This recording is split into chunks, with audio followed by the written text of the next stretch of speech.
রোনালদোকে ছাড়াই ক্রোয়েশিয়ার সঙ্গে ড্র করল পর্তুগাল।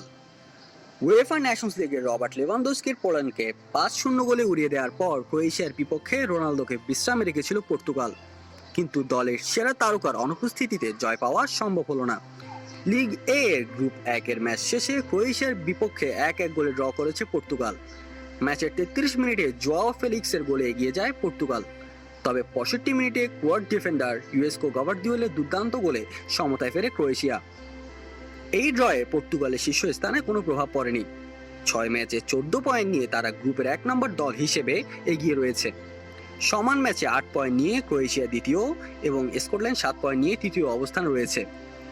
ম্যাচ শেষে ক্রোয়েশিয়া এবং ম্যানচেস্টার সিটির ডিফেন্ডার ইউয়েস্কো গাভার্দিও বলেন, এটা আমার কাছে দুটো আলাদা ম্যাচ বলে মনে হয়েছে।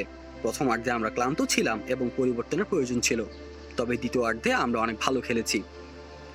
রোনালদোর বিশ্রাম নিশ্চিত করেছিল তার ফর্ম ধরে রাখার চেষ্টা, কিন্তু ম্যাচটি জিততে তাকে ছাড়া পর্তুগালের লড়াইটা কিছুটা কঠিনই হয়ে গেল।